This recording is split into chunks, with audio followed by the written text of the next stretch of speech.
Buenos días, Dios les bendiga. Vamos a continuar con el estudio de la palabra de Dios. Les recordamos que estamos en la primera carta del apóstol Pedro, para que vayan buscando el pasaje.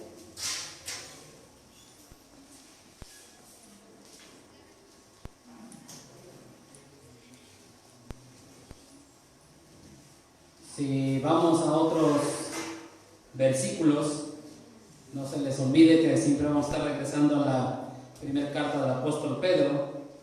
Y en todo el capítulo 1 de esta carta vimos la naturaleza y lo maravilloso de la esperanza viva de la salvación, pero también vimos el resultado en el ser interior y el fruto que debe de dar esta esperanza viva de la salvación en la vida de aquel que ha nacido de nuevo, y este fruto debe de ser la santidad y el crecimiento espiritual. Y lo que hemos venido estudiando en 1 de Pedro capítulo 1, es decir, desde su inicio hasta el 2:8, ha sido a nivel personal, ha sido de manera individual, pero a partir del versículo 9 es a nivel congregacional. 2:9 en adelante es a nivel congregacional, es decir, todo lo que experimentemos en nuestra persona, en base a que somos creyentes, se debe de reflejar en la congregación en la cual nos reunimos, y también se debe de reflejar ante el mundo. Desde el domingo pasado dijimos que el tema a estudiar es el pueblo de Dios como instrumento ante el mundo. Ese es el tema que estamos estudiando desde el domingo pasado. Lo tenemos en 1 de Pedro, capítulo 2, versículo 9 al 17. Voy a dar lectura. Dice la palabra de Dios así, 1 de Pedro 2:9 en adelante. Mas vosotros sois linaje escogido, real sacerdocio, nación santa, pueblo adquirido por Dios, para que anunciéis las virtudes de aquel que os llamó de las tinieblas a su luz admirable. Vosotros que en otro tiempo no erais pueblo, pero que ahora sois pueblo de Dios, que en otro tiempo no habíais alcanzado misericordia, pero ahora habéis alcanzado misericordia. Amados, yo os ruego como a extranjeros y peregrinos, que os abstengáis de los deseos carnales que batallan contra el alma, manteniendo buena vuestra manera de vivir entre los gentiles, para que en lo que murmuran de vosotros como de malhechores, glorifiquen a Dios en el día de la visitación al considerar vuestras buenas obras. Por causa del Señor, someteos a toda institución humana, ya sea al rey como a superior, ya a los gobernadores como por él enviados para castigo de los malhechores y alabanza de los que hacen bien.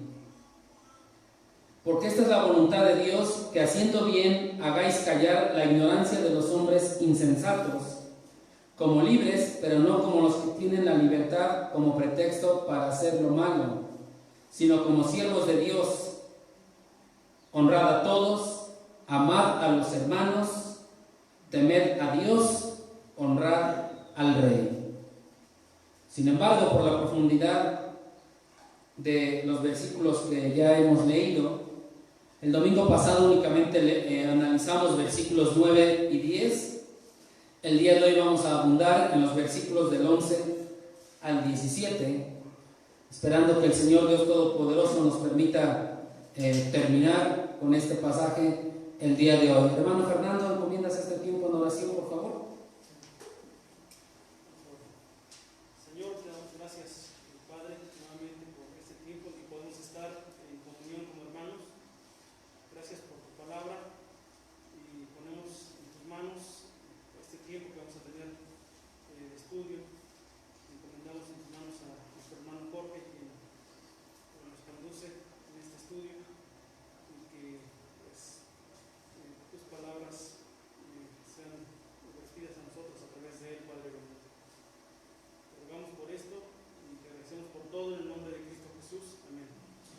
muchas gracias, hermano. Normalmente cuando oramos por una predicación, por un estudio, quien sea que lo haga, pues normalmente oramos porque el Señor pues abra nuestros corazones, nos dé el entendimiento y poder recibir la palabra de Dios. Y normalmente oramos también porque al hermano que esté compartiendo la palabra, pues Dios le dé sabiduría.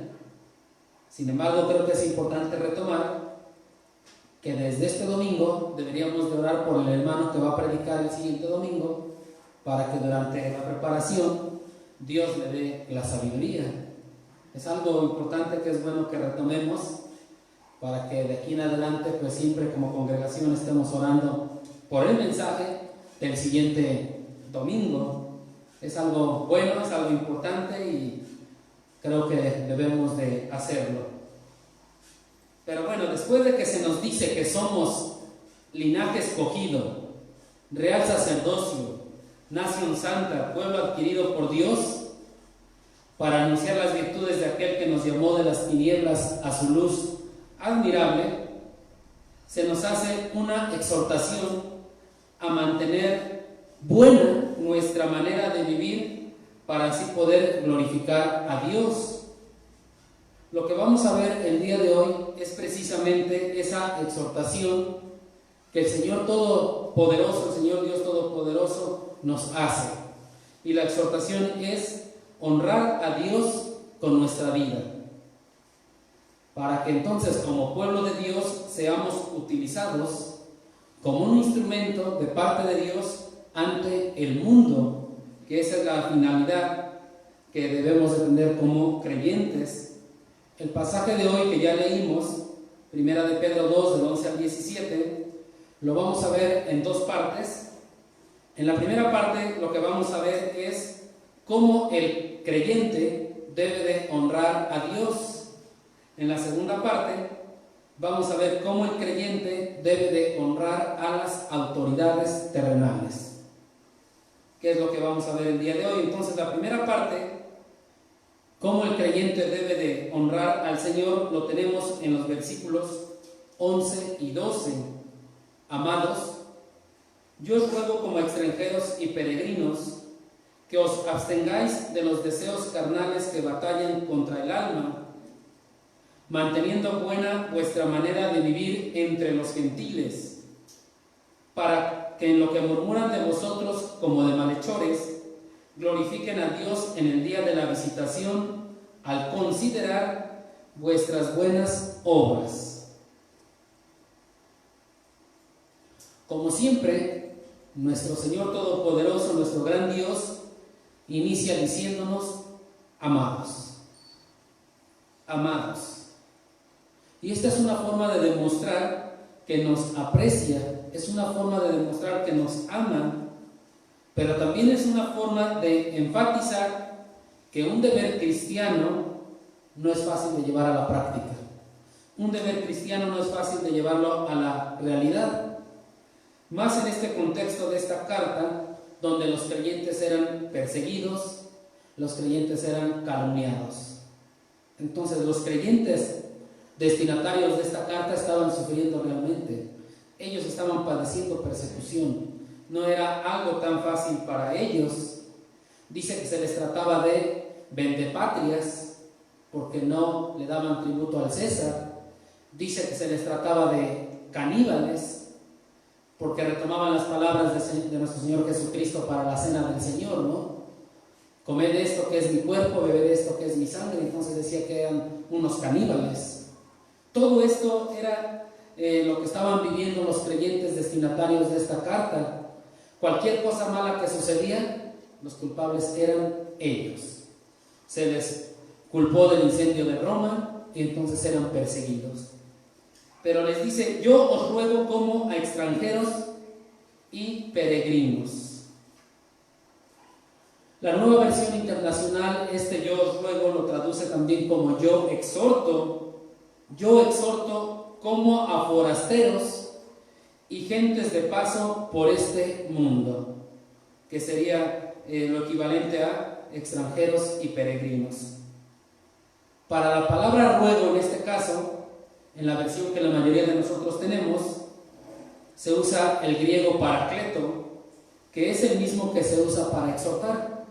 Es el mismo vocablo, el cual significa llamar al lado. Eso es lo que significa exhortar, llamar al lado. Es decir, uno se pone al lado del otro, en la misma situación del otro, para poder ayudarle, para defender, para consolar, para abogar, incluso para fortalecer, para acompañar y para exhortar, como es en este caso.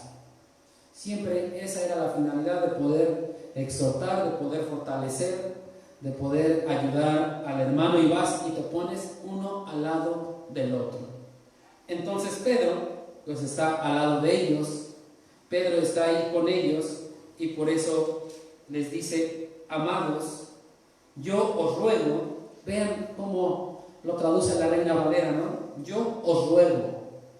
No les está dando como una ordenanza, les está rogando. Yo os ruego.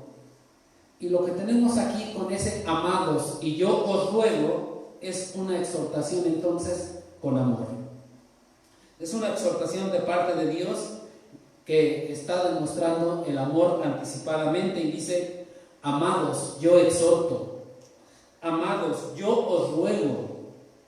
Y les ruego como a extranjeros y peregrinos. Extranjeros y peregrinos. Recordemos entonces que como pueblo de Dios, como nación santa, como linaje escogido, como esta nación santa, somos poseedores de la esperanza viva de la salvación. Por lo tanto, si somos salvos, si somos nuevos creyentes, nuestro hogar ya no pertenece a esta tierra.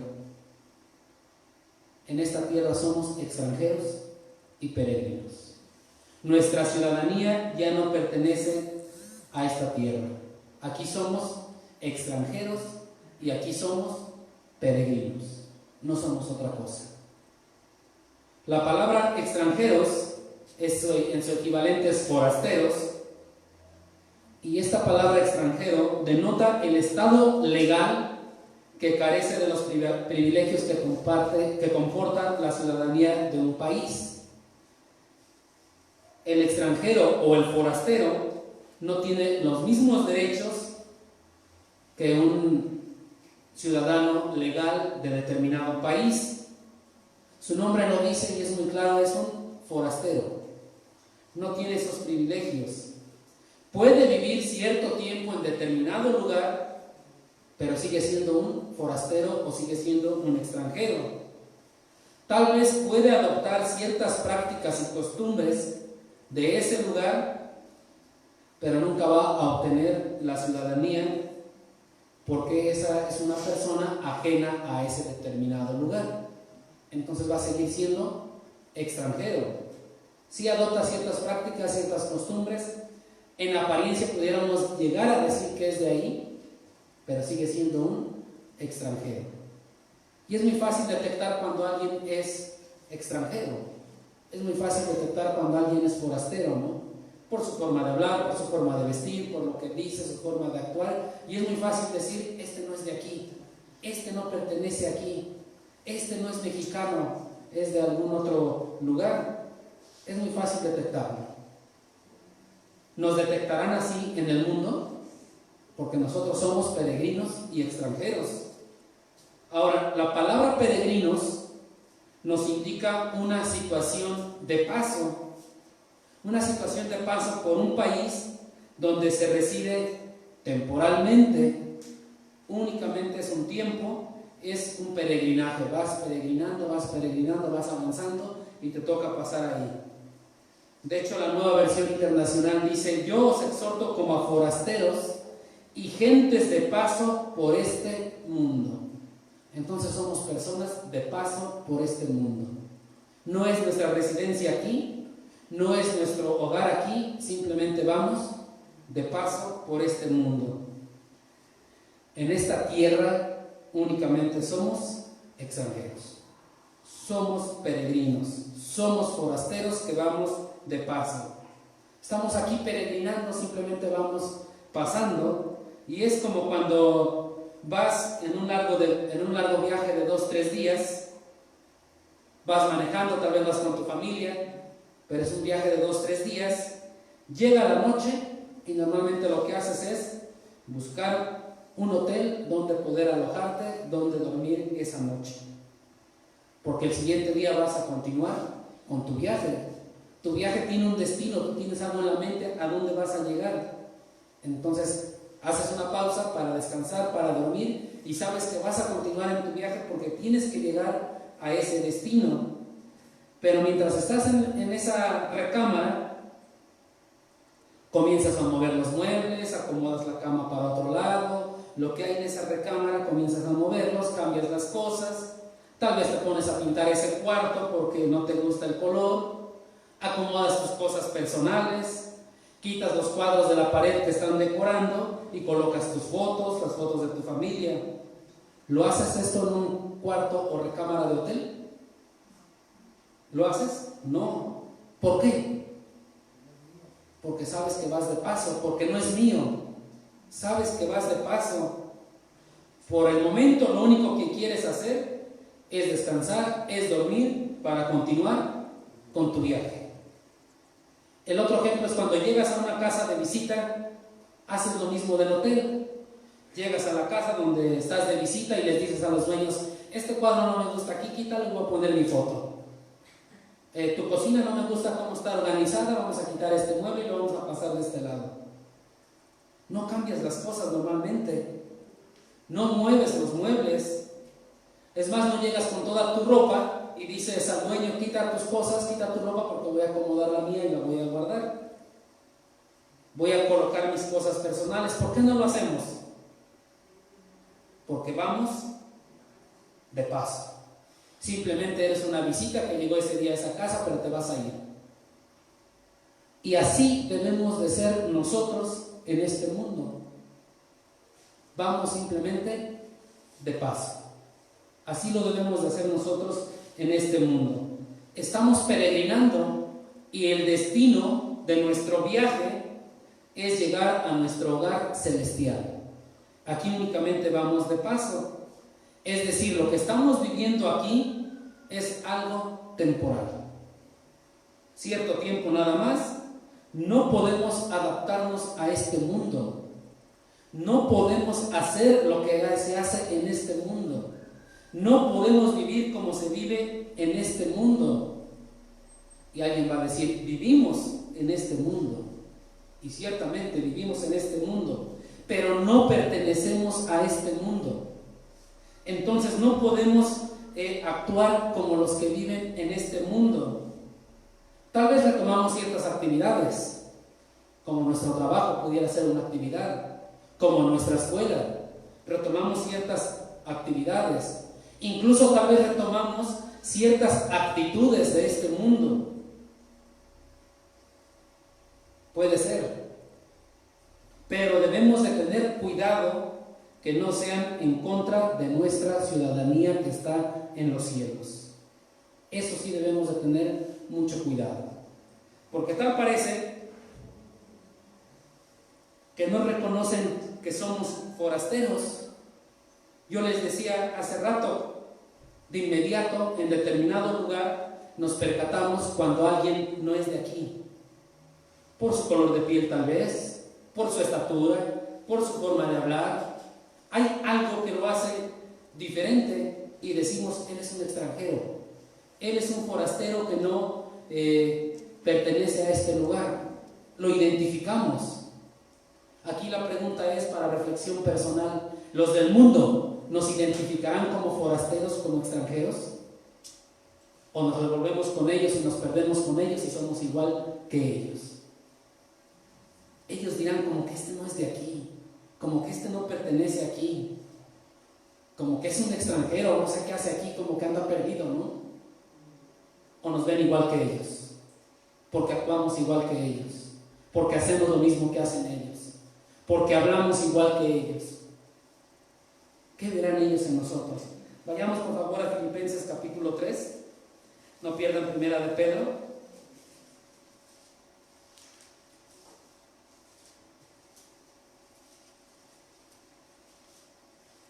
Dice Filipenses 3:20, Filipenses capítulo 3, versículo 20, mas nuestra ciudadanía está en los cielos. Nuestra ciudadanía está en los cielos, de donde también esperamos al Salvador, al Señor Jesucristo. Nuestra ciudadanía está en los cielos. Si somos ciudadanos del cielo, entonces aquí en la tierra nos tienen que ver como forasteros, nos tienen que ver como extranjeros. El mundo tiene que ver algo diferente en nosotros para decir, ellos no pertenecen aquí, ellos no son de aquí. Ahora, para que esto pueda ser una realidad en nuestras vidas y que nos cataloguen como extranjeros, ¿qué debemos de hacer? ¿Qué debemos de hacer para que esto sea una realidad en nuestras vidas? ¿Nos hemos puesto a pensar qué es lo que debemos de hacer? ¿Nos hemos puesto a pensar por qué nos ven como a ellos mismos? ¿Por qué no notan en algo diferente? ¿Por qué nosotros nos adaptamos a este mundo y nos comportamos igual que ellos, hacemos igual que ellos, hablamos igual que ellos, etcétera? Vayamos a Hebreos capítulo 13 y vamos a ver qué debemos de hacer como ciudadanos del cielo.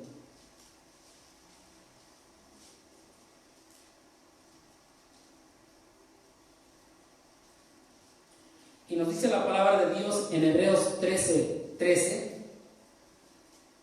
salgamos pues a él fuera del campamento llevando su vituperio. Salgamos del campamento. Incluso nuestro Señor Jesucristo, para poder morir en una cruz, no fue en el centro del pueblo. Tuvo que salir.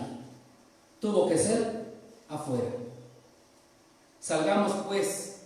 Versículo 14, porque no tenemos aquí ciudad permanente, sino que buscamos la porvenir.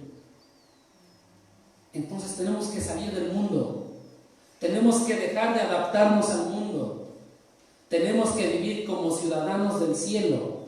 Aquí no tenemos ciudad, dice, aquí no tenemos nada, aquí no somos nada. Tenemos que buscar esa ciudadanía que está por venir. Y es algo que nosotros debemos de hacer de manera personal en nuestras vidas. Cada uno de nosotros sabemos qué tanto me estoy adaptando a las costumbres del mundo, qué tanto actúo como actúan en el mundo, qué hago. ¿Lo hago diferente en el mundo o lo hago como los del mundo? Y el viernes nos ponía un ejemplo, cuando alguien llega y te da un lleguecito bien suavecito con otro carro, a tu carro, ¿qué haces? Dios te bendiga, le quieres dar más duro. Y alguien dijo, pues para que el seguro aplique y poder aplicar el seguro, ¿no? O me bajo y le grito de cosas. ¿Qué hacemos? ¿Actuamos como los del mundo y bajamos a pelear? ¿O qué es lo que hacemos, no? Es bien fácil adaptarnos a las cosas de este mundo. Ahora, ¿cuál es la exhortación? ¿Qué exhortación tenemos aquí? ¿A qué se nos exhorta como extranjeros y peregrinos? Ahora sí regresamos otra vez a Primera de Pedro, que les dije que no perdieran.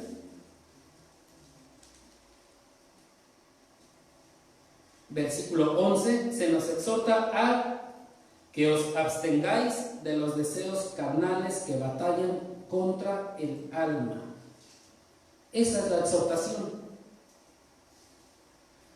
Los deseos carnales son los deseos humanos que sin el control de Dios, estos deseos humanos van a extraviar nuestro bienestar del alma. Porque son deseos carnales, porque son deseos humanos. No estoy diciendo que sean buenos, no estoy diciendo que sean malos, simplemente estoy hablando de deseos carnales. Y es algo que debemos de tener mucho cuidado. Romanos capítulo 7, no pierdan Primera de Pedro. Romanos capítulo 7 nos ilustra muy bien esta situación de lo que pasa con los deseos carnales. Queda muy entendido, creo que queda muy claro qué son los deseos carnales, los deseos humanos. Y lo que vamos a ver ahorita, vamos a ver lo que hacen esos deseos carnales dentro de la persona. Dice Romanos capítulo 7, versículo 17. De manera que ya no soy yo quien hace aquello, sino el pecado que mora en mí. Y yo sé que en mí, esto es, en mi carne, no mora el bien, porque el querer el bien está en mí, pero no el hacerlo. Porque no hago el bien que quiero, sino el mal que no quiero, eso hago. Y si hago lo que no quiero, ya no lo hago yo, sino el pecado que mora en mí. Vean la lucha que hay en la persona. Dice el versículo 21, así que, queriendo yo hacer el bien, hallo esta ley, que el mal está en mí, porque según el hombre interior me deleito en la ley de Dios, pero veo otra ley en mis miembros que se rebela contra la ley de mi mente y que me lleva cautivo a la ley del pecado que está en mis miembros. Y dice aquí, miserable de mí, ¿quién me librará de este cuerpo de muerte? O sea, vean la situación y la lucha tan grande que hay ahí. Dice que los deseos carnales batallan contra el alma. Entonces termina diciendo el apóstol, miserable de mí. Así se sentía. ¿Quién me librará de este cuerpo de muerte? Es algo difícil y complicado lo que hacen esos deseos carnales dentro de la persona. Es algo muy complicado. Hay una lucha en nuestro interior entre los deseos carnales y el alma. Hay una lucha tan fuerte que dice, miserable de mí. Y es algo demasiado fuerte esto. Puede ganar una cosa o puede ganar la otra, pero ahí hay una lucha. Los deseos humanos o los deseos carnales no son del todo malos, pero en su mayoría sí. Ahora, son necesarios. Son necesarios y no son del todo malos porque a veces deseamos el bienestar de alguna persona. ¿Eso tendría algo de malo? No. Pero a veces deseamos otras cosas que no son buenas. Entonces, estos deseos carnales deben de estar sujetos a los frenos de Dios por medio del Espíritu Santo. Porque hay una lucha interior. Estos deseos carnales están batallando contra el alma. Y ahí hay una lucha. Hay una lucha interna en cada creyente que es fuerte. Hay algunos que les pega más, hay algunos que les pega menos, pero hay una lucha muy fuerte. Desgraciadamente, dentro de lo cotidiano de nuestra vida, ya no nos percatamos a veces de esta lucha. Porque a veces ya actuamos como el mundo lo va indicando, como se van dando las cosas y ya no nos percatamos de esta lucha. Pero cuando yo quiera hacer el bien, quiera actuar para honrar al Señor, vamos a ir encontrando esta lucha que fuerte es. Cuando alguien del mundo viene y nos dice, tienes que hacer esto y tienes que hacerlo así. ¿Por qué? Porque así debe de ser. Pero tú sabes que está en contra de Dios y que no lo quieres hacer. Pero hay algo o alguien que te está presionando a que lo hagas y empieza la lucha. Sin embargo, en lo cotidiano de la vida muchas veces terminamos haciéndolo sin pensarlo, sin meditar ni nada, y por eso es que no nos percatamos de esto. Pero la lucha es tan fuerte que dice el apóstol, miserable de mí, ¿quién me librará de esto, no? ¿Cómo le haré? Entonces el alma, por un lado tenemos los deseos carnales, estos deseos humanos, que como su nombre lo dice son deseos carnales, actúan bajo nuestro egoísmo, actúan bajo lo que yo quiero, como yo lo quiero, como yo lo deseo, y si no es así, no estoy contento. Pero por otro lado, el alma representa la parte más profunda del ser humano. Esta es la que nos relaciona con el Creador. Nuestra alma con el Creador, ya sea para vida eterna o para perdición, para una u otra cosa. Recordamos seguramente Génesis 2:7. Nos dice que Dios formó al hombre del polvo de la tierra y que sopló en su nariz aliento de vida. Entonces dice que fue el hombre un ser viviente. Y cuando retoma este versículo el apóstol en 1 Corintios 15:45 dice alma viviente. Entonces el alma es la parte más importante del ser humano porque se relaciona con su Dios, se relaciona con su Creador, para vida eterna o para perdición. Y ahí es donde se hace la lucha. Por un lado los deseos carnales y por el otro lado nuestra alma. La pregunta es ahora, ¿cómo podemos abstenernos de estos deseos carnales que batallan contra el alma? Los deseos carnales siempre van a estar ahí, siempre los vamos a tener, siempre vamos a estar deseando algo, bueno o malo, pero siempre vamos a desear algo.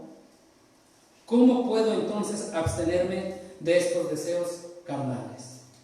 Primera de Pedro, regresamos otra vez. 2:12. Manteniendo buena vuestra manera de vivir.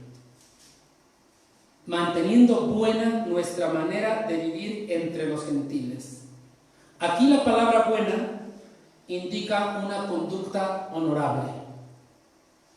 Indica una conducta o implica una bondad pura y excelente. Es algo honorable. Implica lo de Santiago 4:17 que dice, si sabes hacer lo bueno y no lo haces, es pecado. Entonces habla de mantener buena vuestra manera de vivir entre los gentiles, entre el mundo. Y por eso yo les decía hace rato, ellos podrán distinguirnos como forasteros, ellos nos verán como extranjeros, ellos verán nuestra manera de vivir que es buena y que es diferente a la de ellos, o actuamos igual que ellos, o somos igual que ellos. Entonces, si sabes hacer lo bueno y no lo haces, te es pecado. Pero es que nunca me pidió el favor, pero sabes hacer lo bueno, ¿no? Hazlo. Es que nunca me dijo, pero sabes hacer lo bueno, hazlo. ¿Ya vieron cómo a veces esos deseos carnales nos justifican y buscamos la forma de ver? Por eso les dije, la mayoría de los deseos son malos. La forma de ver o de justificarnos y decir, pues yo tenía el deseo de ayudarle, pero como no me dijo nada, pues no le ayudo. Yo quería ayudarle, pero ¿qué tal si se enoja? Entonces tenemos que ir viendo esto. Si sabes hacer lo bueno y no lo haces, te es pecado. Aquí la palabra de Dios nos dice que debemos de mantener buena vuestra manera de vivir. Tenemos que tener mucho cuidado de no ser como los del mundo, porque los del mundo también hacen cosas buenas. Y seguramente conocemos gente del mundo que hace cosas buenas y a lo mejor tan buenas y muy buenas que mejor que las de nosotros. Y seguramente hemos dicho o hemos escuchado el comentario, debería de ser creyente por las cosas buenas que hace. O sea, es tan buena gente que nomás le falta recibir a Cristo. Es tan buena gente que hace cosas mejores que nosotros los cristianos. Pero desgraciadamente ellos no tienen a Cristo. Se pueden llegar a confundir como algo puro y excelente. Por eso es que les digo que debemos de tener mucho cuidado. Vamos a Mateo capítulo 5, por favor. No pierdan primera de Pedro.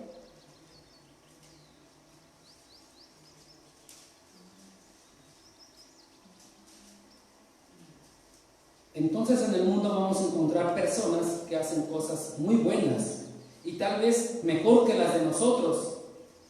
Y tal vez estemos pensando, entonces no soy creyente. ¿O qué está sucediendo? ¿Por qué ellos sí tienen la capacidad de hacer cosas mejores que yo, que soy creyente? ¿Por qué ellos sí lo hacen y yo no lo hago? ¿Qué es lo que está sucediendo? Vayamos al capítulo 5 de Mateo y dice el versículo 44, bueno, desde el 43. Oíste que fue dicho, amarás a tu prójimo y aborrecerás a tu enemigo. Pero yo os digo, versículo 44, Mateo 5, 44. Pero yo os digo, amad a vuestros enemigos, bendecid a los que os maldicen, haced bien a los que os aborrecen y orad por los que os ultrajan y os persiguen. 45. Para que seáis hijos de vuestro Padre que está en los cielos, que hace salir su sol sobre malos y buenos, y que hace llover sobre justos e injustos. Porque si amáis a los que os aman, ¿qué recompensa tendréis? ¿No hacen también lo mismo los publicanos? Versículo 47. Y si saludáis a vuestros hermanos solamente, ¿qué hacéis de más? ¿No hacen también así los gentiles? Entonces, es fácil hacer lo bueno, es muy fácil hacer lo bueno cuando sabes que vas a recibir cierta retribución, porque sabes que lo vas a recibir, sabes que va a haber un pago por hacer lo bueno. Pero cuando no es así, ¿qué hacemos? Nada. Yo te ayudo, pero si me vas a pagar. Yo te doy, pero si después me vas a dar. ¿Y qué decimos normalmente? Yo no. ¿Voy a recibir algo a cambio? ¿Yo por qué lo he de hacer? He ahí en qué es diferente las cosas muy buenas que llegan a hacer los del mundo con las cosas buenas que llegamos a hacer como creyentes. Tal vez ellos lo hacen porque saben que van a recibir algo a cambio, una retribución. Van a recibir algo por la ayuda que se les dio. Pero entonces, mantener buena nuestra conducta entre los del mundo se hace complicado para el creyente. Es una obligación espiritual, porque lo tenemos que hacer aún sabiendo que no vamos a recibir nada a cambio. ¿Quién te lo va a recompensar? Dios. Pero en la práctica, en la realidad, nos da trabajo, porque queremos nuestra retribución. Es decir, si hoy fuimos y le ayudamos a un hermano en una necesidad, tal vez se le ponchó una llanta, se le acabó la gasolina, se quedó allá en la carretera y vamos y le ayudamos. Y el día de mañana me pasa a mí, pues le voy a hablar al mismo hermano, ¿no? Ahora él tiene que venir a ayudarme. Él está obligado a ayudarme. Y eso pensamos. Y cuando no viene y no lo hace, nunca más le ayudaré. ¿No es nuestro pensamiento? Y cuando nos enteramos que le sucede, pues ahora que se aguante, ahora que le busque por otro lado. Son realidades. Pero ¿qué nos dice la palabra de Dios? Tú hazlo. Si lo haces porque vas a recibir algo a cambio, eres igual que los del mundo. Y por eso entonces los del mundo no nos ven como extranjeros. Es algo que en la realidad tenemos que entender y que es la práctica del diario vivir. Nuestra obligación espiritual como creyentes ante Dios es ayudar aún sabiendo que no voy a recibir nada a cambio, porque el Señor te dará la recompensa. ¿De quién prefieres el pago? ¿De Dios o de la persona a la que tú le ayudaste? Entonces aquí Pedro los exhorta a conducirse de buena manera en medio de una persecución, en medio de la hostilidad que ellos estaban viviendo, donde culpaban a los cristianos de todo lo malo que pasaba, los rechazaban, los calumniaban, y en medio de esto ellos debían de conducirse de buena manera. ¿Era fácil para ellos? ¿Sería fácil para ellos conducirse de buena manera en medio de estos rechazos, de estas calumnias, de esta persecución? No. ¿Para nosotros será más fácil? Sí. Realmente no estamos viviendo lo que ellos vivieron. No estamos viviendo la persecución que ellos vivieron. Ellos los culpaban ya de todo. Por eso tuvieron que huir y por eso la carta está a los destinatarios en diferentes partes de Asia. Nosotros no estamos viviendo eso. ¿Y realmente qué hacemos? ¿Qué testimonio damos ante el mundo? ¿Hemos pensado en esto? La pregunta más profunda sería todavía: ¿glorifican a Dios al considerar nuestras buenas obras? ¿El mundo glorifica a Dios al considerar nuestras buenas obras? ¿O dirán, mira, ¿para qué quieres ser cristiano? Mejor quédate igual, no tiene caso. Viven igual o peor que nosotros. Entonces, ¿nuestras obras provocarán que el mundo glorifique a Dios? ¿O qué estará sucediendo? Ahora, la palabra de Dios nos está diciendo otra cosa. ¿Cuándo van a glorificar a Dios al considerar nuestras buenas obras? Porque aquí dice que si hacemos buenas obras, el Señor va a ser glorificado. ¿Cuándo van a glorificar a Dios al considerar nuestras buenas obras? Versículo 12 de Primera de Pedro. En el día de la visitación. Dice la palabra de Dios: para que en lo que murmuran de vosotros como de malhechores, glorifiquen a Dios en el día de la visitación, al considerar vuestras buenas obras. Entonces el mundo va a glorificar a Dios al considerar nuestras buenas obras. En el Antiguo Testamento, ese día de la visitación era una frase muy común que servía como advertencia del acercamiento de Dios a las naciones para juicio o para bendición. Cuando hablaban entonces del día de la visitación en el Antiguo Testamento, ellos entendían muy bien que era una advertencia porque Dios se estaba acercando a las naciones para juicio o para bendición, según sea el caso. Y lo vemos en Isaías 10:3. Pero en el Nuevo Testamento, el día de la visitación se habla de salvación. Y vamos a ver esto en Lucas capítulo 19. Si gustan, Lucas 19.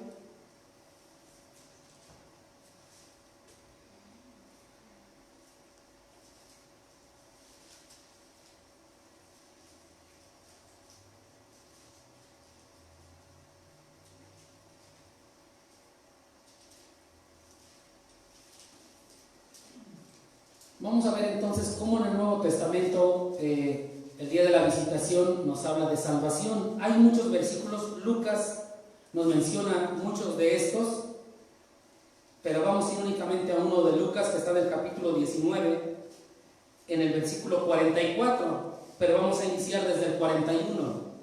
Dice: cuando llegó cerca de la ciudad, al verla, lloró sobre ella, diciendo: oh, si también tú conocieses, a lo menos en este tu día, lo que es para tu paz, mas ahora está encubierto de tus ojos, porque vendrán días sobre ti cuando tus enemigos te rodearán con vallado y te sitiarán, y por todas partes te estrecharán y te derribarán a tierra y a tus hijos dentro de ti, y no dejarán en ti piedra sobre piedra, por cuanto no conociste el tiempo de tu visitación. Es decir, no conociste el tiempo de tu salvación. Lo que nos está diciendo aquí Pedro es que cuando la gracia de Dios visita el corazón de un incrédulo, de una persona que no es creyente, y éste responde a la fe con fe salvadora, a su salvación, entonces glorifica a Dios porque recuerda el testimonio de los creyentes. Recuerda todo lo que ha observado acerca de los creyentes. ¿Quién es el que le comparte el evangelio a un incrédulo? Un creyente. Y normalmente cuando se comparte el evangelio a un incrédulo, de todo lo que tú le digas, el incrédulo siempre va a estar observando. Te va a estar observando a ti como persona que le está compartiendo, y va a estar observando a todos aquellos de los que tú le hablas y le dices que son creyentes. Entonces el día de la visitación es ese día de salvación. Si aceptan a Cristo por la fe salvadora, van a glorificar a Dios al recordar el testimonio de los creyentes, porque ellos siempre están observando. ¿Sucederá esto con nuestra forma de conducirnos ante el mundo? ¿Ellos verán esto? Es algo complicado. Por otro lado, aquellos que no creen y que no experimentan ese día de salvación, el día de la visitación es el juicio final, cuando el Señor venga con su ira para juicio. Ahí es donde nosotros debemos de tener cuidado. Con esto entonces concluimos que el cristiano debe de conducirse lo más íntegramente, lo más éticamente que pueda, lo más que pueda ante el mundo que lo rodea. Así debe de hacer el cristiano. ¿Por qué? Porque así como la palabra de Dios no regresa vacía, el buen testimonio del cristiano nunca va a quedar vacío. Y tarde que temprano van a glorificar a Dios por el buen testimonio del creyente. Y qué mejor que seamos nosotros la causa de esa glorificación de Dios. Pero ¿se han puesto a pensar que seamos la causa de lo contrario? Y que digan, ve lo que Él hace, lo que Él dice, ¿tú crees que voy a querer ser creyente? No, mejor me quedo igual. Por eso es tan importante que cuidemos lo que nosotros hacemos, lo que nosotros decimos, cómo actuamos, porque el mundo que nos rodea únicamente está observando. Hasta aquí hemos visto de cómo debemos honrar a Dios, y ahora vamos a ver cómo el cristiano debe de honrar a las autoridades. Versículos del 13 al 17 de Primera de Pedro capítulo 2, que ya lo leímos anteriormente. Hemos visto entonces cómo los creyentes deben de honrar a Dios para que Dios sea glorificado en todo momento. Pero ahora vamos a ver cómo los creyentes deben de honrar a las autoridades para que también Dios sea glorificado en todo momento. Recordemos que nuestro tema es el pueblo de Dios como instrumento ante el mundo, como instrumento de Dios. Vamos a ver algunos aspectos de lo que refleja una conducta auténticamente cristiana, que es la sumisión a las autoridades terrenales. Algo que muchas veces nos cuesta mucho trabajo. Dice versículo 13, por causa del Señor, someteos a toda institución humana, ya sea al rey como a superior, ya a los gobernadores como por él enviados para castigo de los malhechores y alabanza de los que hacen bien, o alabanza de los que hacen bien. Es importante ver que comienza haciendo una aclaración de dicha sumisión. Dice que es por causa del Señor.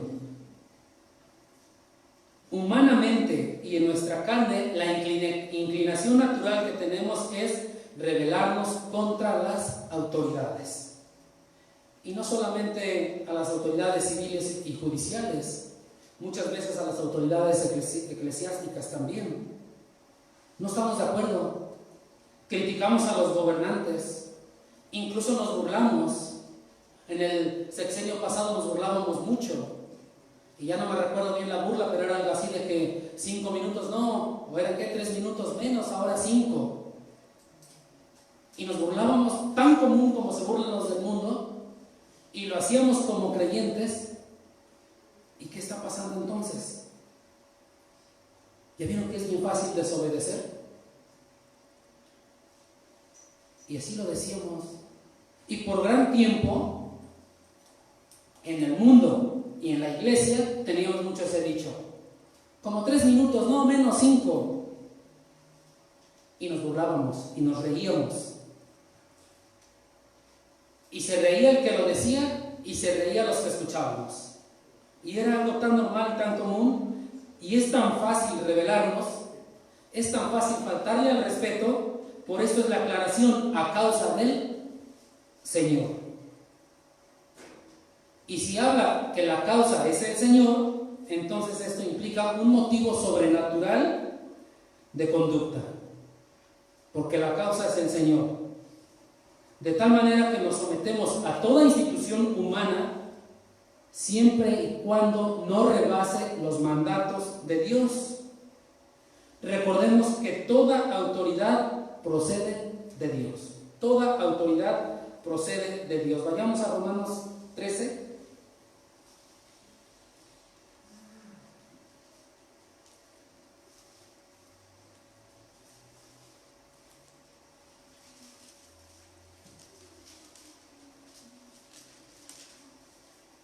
Romanos capítulo 13, pues es un capítulo muy práctico. Dice versículo 1 y 2.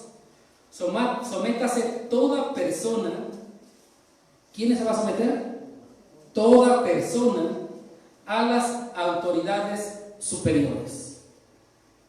Porque no hay autoridad sino de parte de Dios, y las que hay por Dios han sido establecidas.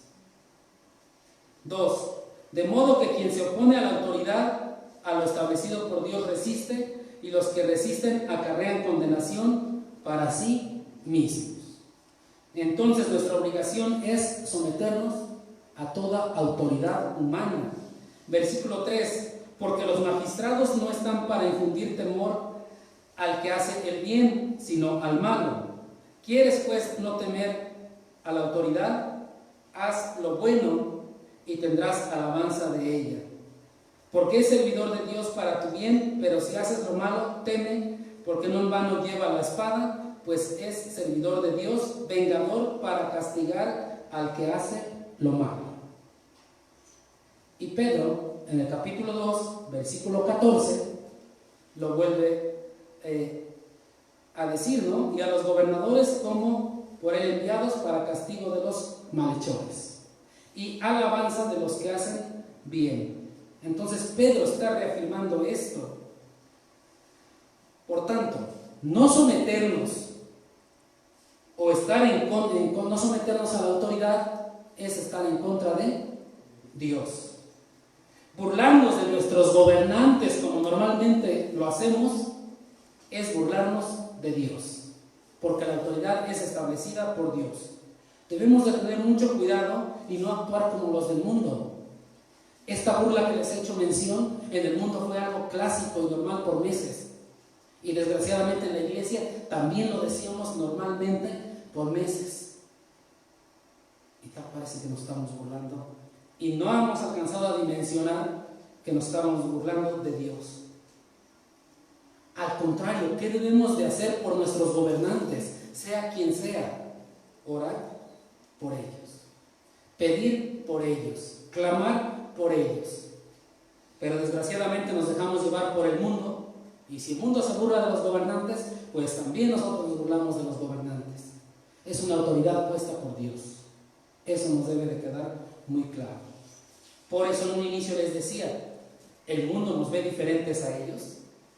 Si el mundo se burla del gobernante y nosotros creyentes nos burlamos del gobernante, ¿no somos igual que ellos? ¿No actuamos igual que ellos?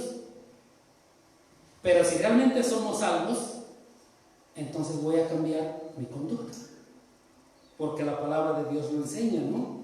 Entonces, en estos versículos, la mención de las funciones que ejerce el rey y los gobernantes de Estado, no significa que los cristianos hayan de someterse únicamente cuando estos cumplan perfectamente sus funciones o pensemos que ellos estén bien.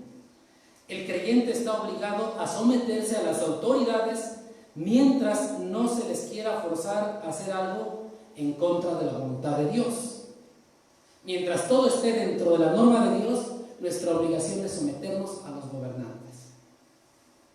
Claro que si hay algo que vaya en contra, entonces ya no aplica.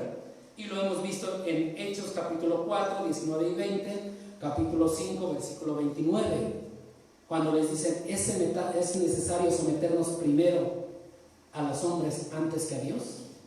No. Primero nos sometemos a Dios y después a los hombres.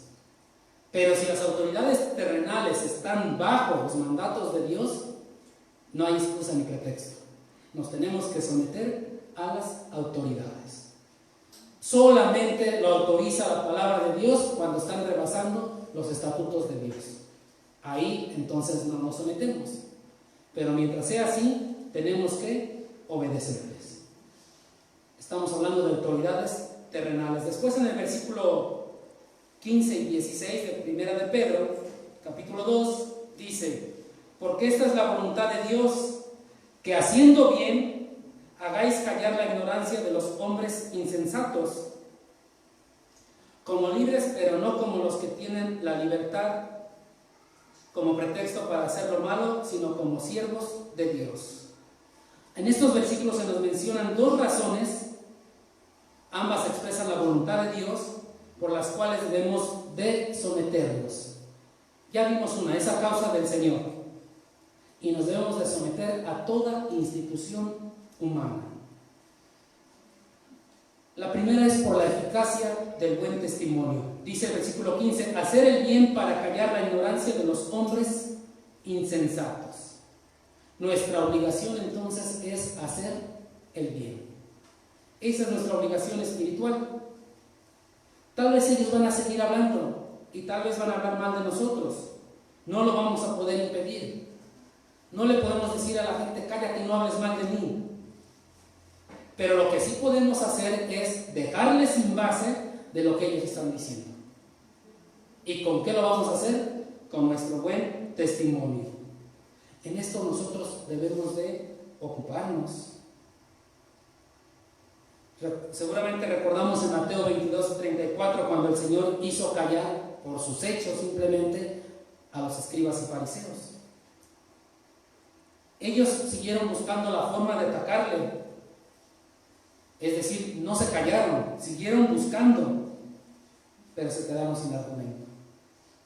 De la misma manera, el mundo puede estar hablando de nosotros, pero que no tengan el argumento ni la base para hablar mal de nosotros. El problema radica cuando nosotros, con nuestro actuar, con nuestra forma de ser, damos los motivos para que ellos hablen mal de nosotros mismos. Ahí es donde está el problema. Y bueno, si hablan mal de nosotros, ya cada quien, ¿no? Pero el problema todavía es más fuerte y más grave porque ponemos en mal el nombre de Dios. Y todavía ponemos en mal el cuerpo de Cristo. Esa es la razón por la cual debemos de tener cuidado. Si hablaran mal en lo personal de mí como creyente, creo que no habría tanto problema. Sí lo hay, ¿no? Pero es más grave cuando hablan mal de Cristo por mi causa. Cuando hablan mal de la congregación por mi causa. Debemos de cuidar ese testimonio. Debemos de cuidar nuestro actuar allá en el mundo. Y la segunda razón es el correcto ejercicio de la verdadera libertad.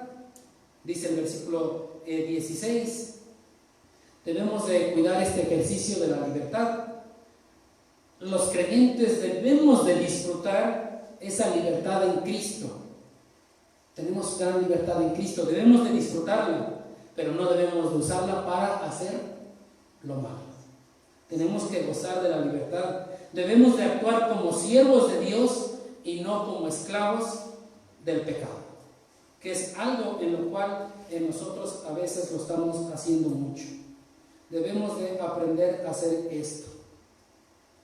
Vayamos por favor a Romanos capítulo 6.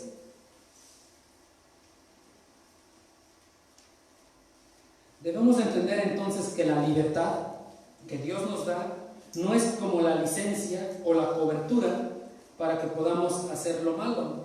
No es ese caso. La libertad no es para esto. Dios no nos da libertad para eso. Nos da libertad del pecado. Nos hizo libres del pecado.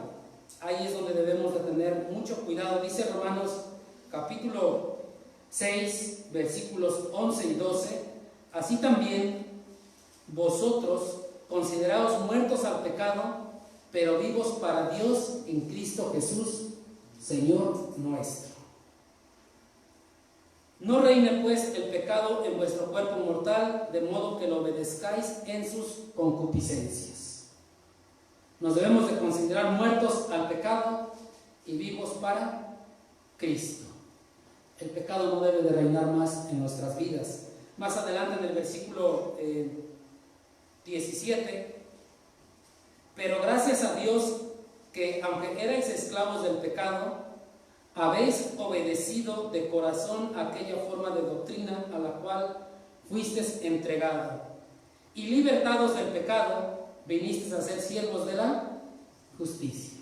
Esa es la libertad. Somos libres del pecado para ser siervos de Dios, ser siervos de la justicia. Entonces la libertad no la tenemos que usar para hacer lo malo. Como soy libre, puedo hacer lo que yo quiera. Puedo pecar como yo quiera. No hay problema, soy libre, ¿no? No es por ese lado. Más adelante en el mismo Romanos 6, versículo 20. Porque cuando erais esclavos del pecado, erais libre acerca de la justicia. 21. Pero ¿qué fruto tenéis de aquellas cosas de las cuales ahora avergonzáis? Porque el fin de ellas es muerte.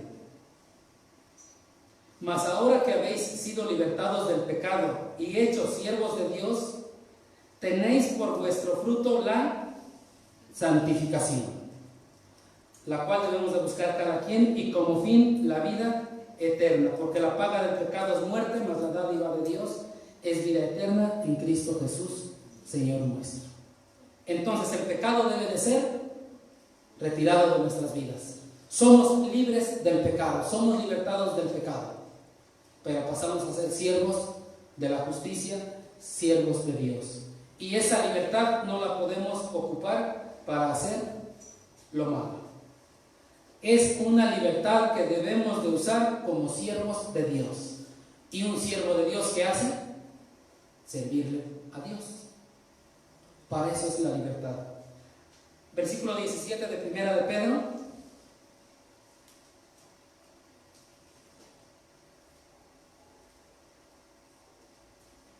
Honrad a todos, amad a los hermanos, temed a Dios, honrad al Rey. Cerramos esta porción con una exhortación que cubre todo un ancho campo de las responsabilidades del creyente con relación a Dios y con relación a los demás. Primero nos dice honrad a todos. Prácticamente, ¿qué implica el honrar a todos? ¿Hemos pensado qué significa esto de honrar? Honrar a todos, darle la honra a todos. Es muy fácil. Te podría decir algo, pero no digas quién te dijo, y empiezo a hablar mal del hermano, ¿no? ¿Lo estoy honrando? Se dice el pecado, pero no el pecador. Ándale, dime, pues más es aquí entre nosotros. Y terminamos deshonrando a la persona.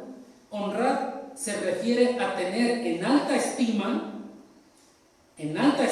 y no solo al cumplimiento mecánico del deber, sino que debemos de tener una actitud interior en nuestro corazón de respeto hacia las personas.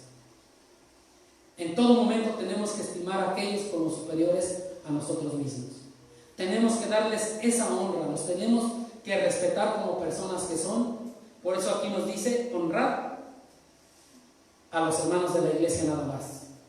¿A quién vamos a honrar? A todos. Pero si es porque yo Yo tengo más preparación que él. La palabra de Dios nos dice, honrad a todos. Tenemos que tener ese corazón lleno de respeto hacia los demás.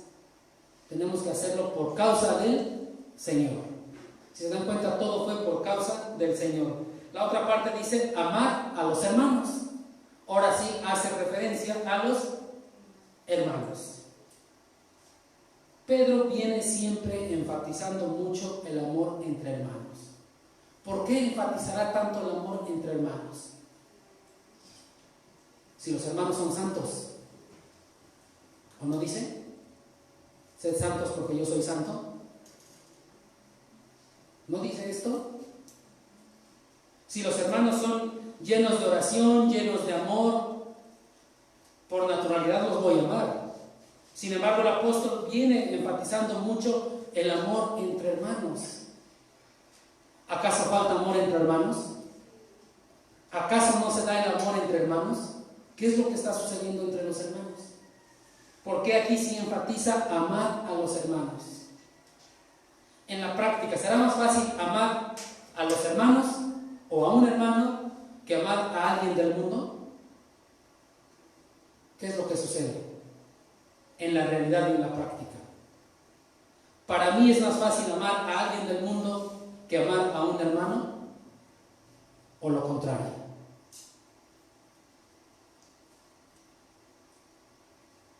La cara opuesta. Muchas veces recibimos más ayuda de alguien del mundo que de los hermanos. Algo muy curioso, ¿no? Alguien del mundo viene, te ayuda, te escucha, te fortalece, te da ánimo, etcétera, etcétera. Y el hermano no viene ni te ayuda ni nada. ¿Por qué será esto? Tal vez entonces puede ser eso, ¿no? Exigimos más de lo que damos. Pero resulta que damos y ni así recibimos. Es algo bien complicado en la realidad y en la práctica, ¿no? ¿Qué es lo que estará realmente sucediendo? Por ahí alguien dijo, pues entonces falta amor. Dice Primera de Pedro, capítulo 1, versículo 22. Habiendo purificado vuestras almas por la obediencia a la verdad, mediante el Espíritu, para el amor fraternal no fingido, amados unos a otros entrañablemente de corazón puro. Vemos cómo Pedro viene enfatizando el amor entre hermanos. ¿Y cómo lo expresa aquí? Ya nuestro hermano Agustín nos explicó estos versículos. Lo que significa ese amor fraternal, ¿no? Vean, amor fraternal no fingido. Amaos unos a otros entrañablemente, de corazón puro. Entonces, ¿en la iglesia falta este amor? ¿En la iglesia o en los destinatarios de esta carta faltaba ese amor? Sí, por eso es que el apóstol nos está exhortando a esto. ¿En la actualidad faltará este tipo de amor? Por eso es que lo está haciendo más adelante en el capítulo 3 de Primera de Pedro, versículo 8 dice, finalmente, sed todos de un mismo sentir. El cuerpo de Dios, la iglesia, tiene que ser de un mismo sentir. Somos de un mismo cuerpo. Y si un miembro se duele, que se duele a ese miembro, los demás no. Que se aguante, ¿no? ¿Qué dice la palabra de Dios? Si un miembro se duele, que se aguante. Y si un miembro se goza, ahí sí nos gozamos todos, ¿no? No, la palabra del Señor no enseña esto. Si un miembro se duele, todos los miembros se duelen. ¿O no? ¿Será realidad? Por eso dice, sed todos de un mismo sentir, compasivos, amándonos fraternalmente, misericordiosos, amigables. Hay aquí los detalles que debemos de expresar con el amor a los hermanos. Estamos hablando ahora sí de amor entre hermanos. Más adelante, capítulo 4, Primera de Pedro, estamos en Primera de Pedro, versículo 8. Y ante todo, tened entre vosotros ferviente amor, porque el amor cubrirá multitud de pecados. Vean cómo el apóstol Pedro repetidamente viene exhortando al amor entre hermanos. Quiere decir esto que entonces falta amor entre hermanos, que a los destinatarios de esta carta les faltaba el amor entre hermanos, que en la actualidad falta amor entre hermanos. Y de nada sirve que le digamos, te amo, voy a orar por ti. Es muy bueno, pero que no se quede ahí en la oración. Si viene tu hermano y te dice, tengo frío, qué bueno, voy a orar por ti para que se te quite el frío. Tengo hambre, voy a orar por ti para que se te quite el hambre. Sí, vamos a orar para que se le quite el frío y el hambre, pero ¿qué le vamos a dar? Una túnica y un platillo, ¿no? Y ahí viene la parte práctica. Entonces, el apóstol nos viene exhortando siempre al amor entre hermanos. Y después dice, temed a Dios. Este temer a Dios lo retoma el apóstol de Proverbios 24-21, donde dice que hay que temerle a Dios y hay que temerle al rey. Tenemos el mandato, temer a Dios. Pero Pedro aquí hace la referencia a un temor como una actitud fundamental del cristiano. Dice ahí en el versículo 17, temed a Dios. Entonces tiene que ser una actitud, este temor tiene que ser una actitud que tiene que vivir el cristiano, tiene que estarlo palpando. Entonces, si nosotros tenemos el temor a Dios, vamos a honrar ¿a quién? A nuestras autoridades humanas, porque ahí en el 17 está seguido. Temer a Dios, honrar al rey. ¿Quién es el rey? El gobernante. En la actualidad, ¿quién es el rey o quién sería el rey? Nuestro presidente. Si tememos a Dios, vamos a honrar ¿a quiénes? A nuestras autoridades. Y entonces ya no me voy a burlar de mis autoridades, voy a orar por mis autoridades, porque honramos, tememos a Dios.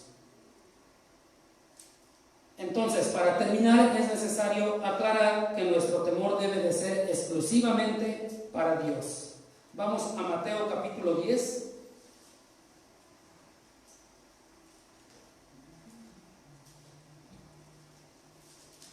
Mateo capítulo 10.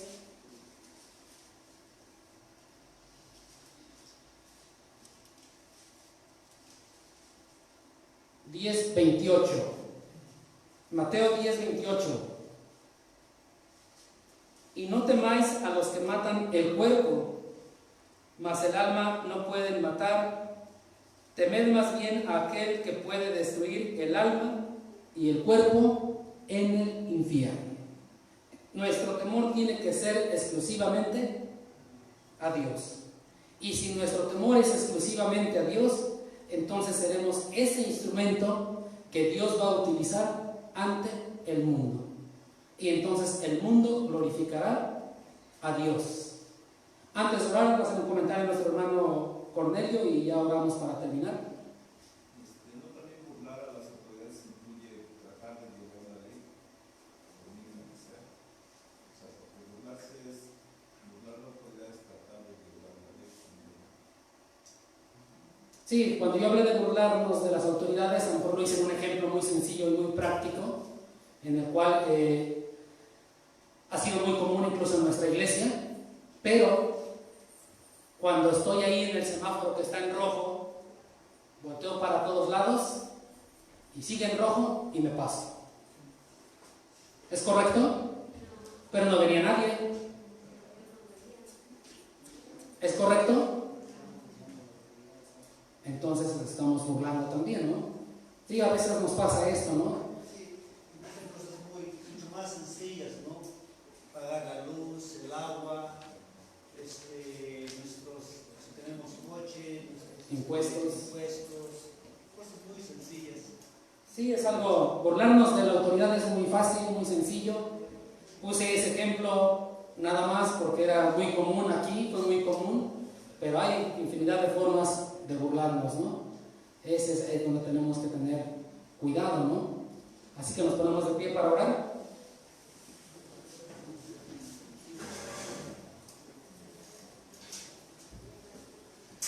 Padre Santo, en esta tarde te damos gracias porque una vez más nos enseñas, Padre bendito, que debemos de tener el temor a Dios, que debemos de honrar a Dios, que debemos de buscar glorificar a Dios, Padre. Te damos gracias porque tú eres, Padre Santo, quien habla a nuestros corazones, Padre. Te pedimos nos des la fortaleza, la sabiduría para poder honrar a Dios, honrar las autoridades, ser de buen testimonio para que Cristo sea glorificado, Padre. Te damos gracias en el nombre de Cristo Jesús. Amén. Muchas gracias, Dios les bendiga.